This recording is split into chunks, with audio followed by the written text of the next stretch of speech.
guys, today I wanted to discuss what it was like to have a preemie. My little daughter Annie, who's now 12, actually came into this world almost 7 weeks early. She weighed 3 pounds and 9 ounces, and she was born September 25th, 2002. It was an amazing day and the scariest day of my life. I never in all of my pregnancy thought I would have a preemie. It never even crossed my mind. And what happened was I basically started having some vision problems, blurry vision, and the only way I can explain it is I would see twinkling lights when I would look up, or if I was in the shower and I looked up, I would see these little lights twinkling. And my husband said, I think that's a problem. I think there's something wrong with that. So I ended up calling the doctor on a Monday and explaining the problems, and they said, yeah, that's an issue. Come in and let's get you checked. So I went to the doctor, and they checked me, I believe it was September 23rd, and I went into the doctor on that Monday. They did a urine test and said there was protein in my urine, which is usually preeclampsia, toxemia, and that my blood pressure was extremely elevated. It was in the 200s. That's not good. So they said the only way to truly know how the baby was doing was to get me checked into the hospital for 24-hour evaluation. So I called my husband, panicked, crying, and said, I think we're going to have our baby soon.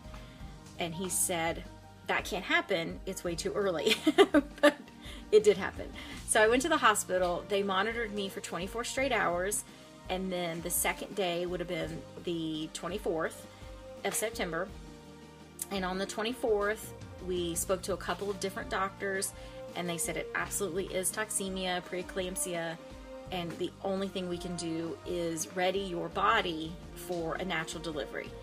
So they do a couple of different things. They run some IVs. They had to give me some, I believe it was magnesium, and it basically keeps me from having a stroke because my blood pressure was so high, they feared I would have a stroke. So they put you on this magnesium, which gives you the feeling of having the worst flu of your life. I actually started throwing up. It was horrible poison to put in your body, but it kept me from having a stroke, and she lived. So God bless it if that's what did it. I don't know. But they put in a disc to soften your cervix so that you can prepare your body for delivery. You kept that in for 24 hours. So on the morning of the 25th at 7 a.m., they broke my water. They started Pitocin, which I always refer to as the devil, because Pitocin gets those contractions going. They wanted to basically do a speed delivery. So my doctor was up in the Pitocin every hour to the point that I started having a nonstop contraction. And after about a 30-minute contraction, you're in tears, you're crying, you're sobbing. And I can remember telling my husband, do something, because I can't take this anymore. I'm having contractions on top of each other. I can't breathe in between. I've had 30 minutes of a nonstop contraction. This is too much. It's just too much. My blood pressure started going up again, and Annie's heart rate started dropping, and she was not tolerating the contractions. It's just too much. They should have at that point done a C-section, but they didn't. They still kept up in the Pitocin, and they said, no, we're gonna keep trying for a few more hours because you might be able to deliver her naturally, and we're hoping that she'll tolerate the delivery. If I could go back again and talk to myself, I would have insisted on a C-section right then. But I was young. I didn't know. I'd never been in this situation before. She was my only child. So, I had no form of reference. And I didn't know anyone else who had ever had a preemie. So I didn't have anyone I could call and say, hey, what would you do in this situation? Is this okay? Never even thought to research preemie births. So anyway, we ended up that afternoon at 3:16, and the reason I remember the exact time she was born is because when the nurse said she's born at 3:16, I remember thinking to myself, John 3:16 from the Bible, and that kind of always stuck in my head. And so every once in a while I'll pull the Bible out and I'll read John 3:16 to my daughter and explain to her the significance of that verse and the fact that she was born at 3:16. It just, I don't know, for some reason it's special to me. So anyway, we had our daughter.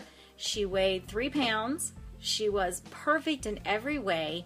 Her only issue was being underweight and she really struggled with figuring out how to swallow a bottle and breathe. She couldn't swallow the formula and breathe at the same time. And they say that's pretty common with preemies, learning how to take a bottle.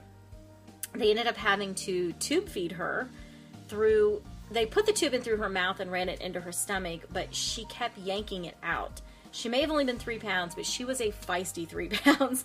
And so she would hook her finger in there and pull it out. And so they put these little styrofoam paddles on her hands and taped them up to have the IVs in her hands and these big paddles. And she still would somehow manage to hook the teeniest part of a finger or a thumb and yank that feeding tube out. So they ended up running it through her nose and down into her stomach, and that worked. And thankfully, she only had to do that for just a few weeks. And they tell you that when you have a preemie, to shoot for getting your preemie home by the delivery date. That's the date that you really want to shoot for. And so we had about 7 weeks up to her delivery, her actual due date. And we were very fortunate because by 6 weeks, they were already sending her home. So she did great. By the 5th week in the hospital, they had taken away all of the feeding tubes, and the only thing she was on was a little bit of oxygen once in a while, just to let her sleep comfortably because she did work so hard to breathe. So they would put a little bit of oxygen on her, but we didn't want her to use oxygen all the time because you don't want them to become dependent on it. You want them to really work at building up their strength and their muscles and things. So by the time she was in the hospital 5 weeks, we kind of called her our wireless baby because she got to get rid of all of the IVs and things. She still had her little ports in so that they could hook her up in an emergency. But for the most part, she was our wireless baby, and we were able for the first time to actually start holding her and cuddling her. Anytime I came in, all I had to do was tell the nurses I was there and scrub up, put on the jacket, and I could just hold my baby. And it was the most precious time in my life. You know, I tried to stay positive through the entire experience, and I used to say, you know I could be upset and I could really get into a deep depression if I let myself, because I would cry at night when I had to leave her. I would cry sometimes the entire 45-minute drive home after being with her all day, because the separation from my baby was, if I even think about it, I'll start crying. It was devastating. But I tried to stay positive and say how blessed I was, because I got to see my baby when most people don't get to see their baby. I got to see those last 6 weeks of pregnancy. I got to see her on the outside. So I actually was there to witness, gosh, I'm gonna start crying. I was able to witness all of those little milestones that they have when they're typically in your tummy. I got to see that right there in front of my eyes. And so I tried to really stay positive and think about the blessing that I had, which was being with my baby when most people can't be. And so even though I cried on the way home every night after leaving her, I really was blessed to have her so early. So finally in October, we were able to bring her home. And I can remember the day so perfectly. We had done some grocery shopping and stuff to prepare for her coming home that day. They have to do what they call a car seat test to make sure she can tolerate because we lived about 45 minutes from the hospital. So however far away you live from the hospital is how long the baby has to be in the car seat at the hospital. And they test them just to make sure they tolerate and they breathe, because having their chin down on their neck, like on their chest, sometimes they'll quit breathing. And so we had to make sure that, being only 4.5 pounds, was she going to be able to tolerate the drive home safely. And she passed that car seat test with flying colors, and they called us and said, come in at 3 p.m. today and you can pick up your baby.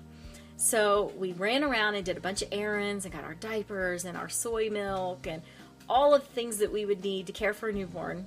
We went and got ready and we picked her up and we brought her home. And I can remember we walked in the house and then we kind of looked at each other and said, what do we do now? Like, there's no nurses here. We've had almost 7 weeks of nurses telling us what to do and when to do it. What do we do? And so we didn't really know what to do with her. And the first thing I said was, I want to give her a bath. I want her to stop smelling like the hospital. She smelled like this antiseptic cleaner. And because she had so many IVs and cords, she had little dirty Band-Aid marks on her ankles. her arms, in some places, they couldn't get veins, so they would actually run her IVs through her feet.